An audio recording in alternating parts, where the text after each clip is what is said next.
तिच्या लग्नाच्या दिवशी मी तिचा हात सोडला, पण 5 वर्षांनी ती पुन्हा माझ्यासमोर उभी राहिली. माझं आणि काव्याचं एकमेकांवर खूप प्रेम होतं. आम्ही एकाच गावात लहानाचे मोठे झालो. एकाच शाळेत शिकलो, एकाच नदीकाठी बसून भविष्याची स्वप्न पाहिली.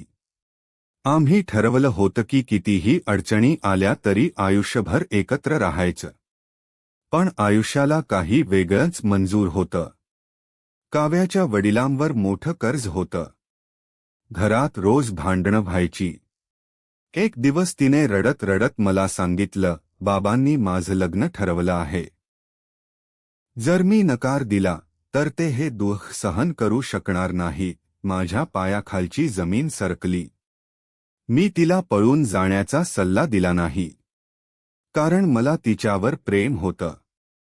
पण तिच्या आईवडिलांच्या अश्रूंवर नाही. तिच्या लग्नाच्या दिवशी मी दूर उभा राहून तिला शेवटचं पाहिलं.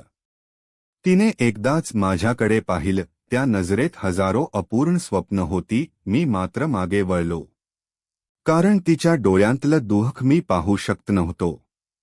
त्या दिवसानंतर मी गाव सोडलं. 5 वर्षांनी एका कामानिमित्त पुन्हा गावात आलो. गाव बदललं होतं, पण काही आठवणी अजून तशाच होत्या. मी जुन्या तलावाजवळ उभा होतो, तेवढ्यात मागून एक आवाज आला, राहुल. मी मागे वळलो. समोर काव्या उभी होती. तिच्या चेहऱ्यावर हसू होतं, पण डोळ्यात खूप काही दडलं होतं. काही क्षण आम्ही दोघेही काही बोललो नाही. शेवटी तीच म्हणाली, तू मला एकदाही भेटायला का आला नाहीस? मी शांतपणे उत्तर दिलं, कारण काही प्रेमकथा पूर्ण होत नाही. त्या फक्त आठवणी बनून जगतात. ती काही बोलली नाही. तिने पर्समधून एक जुनं पत्र काढलं. हे मी तुझ्यासाठी लिहिलं होतं, पण तुला कधी देऊ शकले नाही. मी थरथरत्या हाताने ते पत्र घेतलं आणि पहिली ओळ वाचताच माझे डोळे भरून आले. जर कधी नियतीने आपल्याला पुन्हा भेटवलं तर मला फक्त एकदा विचार, मी आनंदी आहे का? मी वर पाहिलं. काव्याच्या डोळ्यात अश्रू होते, पण ती हसण्याचा प्रयत्न करत होती. त्या एका प्रश्नाचं उत्तर ऐकण्यासाठी माझं मन धडधडू लागलं. मी तिच्याकडे शांतपणे पाहिलं आणि हलक्या आवाजात विचारलं, काव्या, खरंच सांग, तू आनंदी आहेस का? तो प्रश्न ऐकताच तिच्या चेहऱ्यावरचं हसू क्षणात विरलं. काही क्षण ती काहीच बोलली नाही. तिच्या डोळ्यात अश्रू तरळू लागले. शेवटी ती म्हणाली, जर मी हो म्हटलं तर ते खोटं असेल, आणि नाही म्हटलं तर खूप उशीर झालाय. माझ्या छातीत एक वेदना उठली.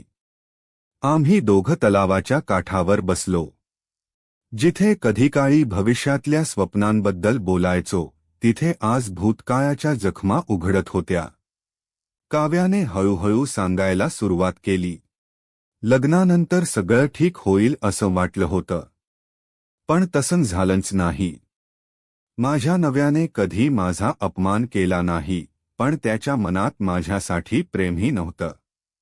आम्ही एकाच घरात राहत होतो, पण 2 अनोळखी माणसांसारखे. मी शांतपणे तिचं ऐकत होतो. ती पुढे म्हणाली, मी तुझा खूप राग केला होता. मला वाटायचं तू एकदा तरी मला घेऊन जाशील, पण तू आलाच नाहीस. मी डोळे खाली केले, कारण मला तुझ्यावर प्रेम होतं, काव्या. पण तुझ्या आईवडिलांना आयुष्यभर समाजासमोर मान खाली घालून जगायला लावायचं नव्हतं. हे ऐकताच तिच्या डोळ्यातून अश्रू वाहू लागले. तिने थरथरत्या आवाजात विचारलं, मग तू लग्न का केलं नाहीस? मी हलकमसं हसलो. काही लोक आयुष्यातून जातात, पण मनातून कधीच जात नाहीत. आमच्यात पुन्हा शांतता पसरली. तेवढ्यात तिचा मोबाईल वाजला. स्क्रीनवर तिच्या नव्याचं नाव चमकत होतं. तिने कॉल उचलला.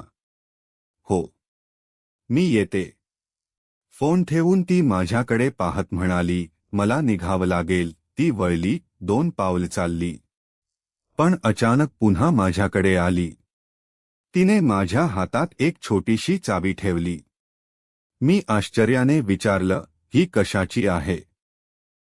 ती म्हणाली, जुन्या वाचनालयाजवळ एक लहानसं लॉकर आहे. त्यात मी 5 वर्षांपूर्वी काहीतरी ठेवलं होतं.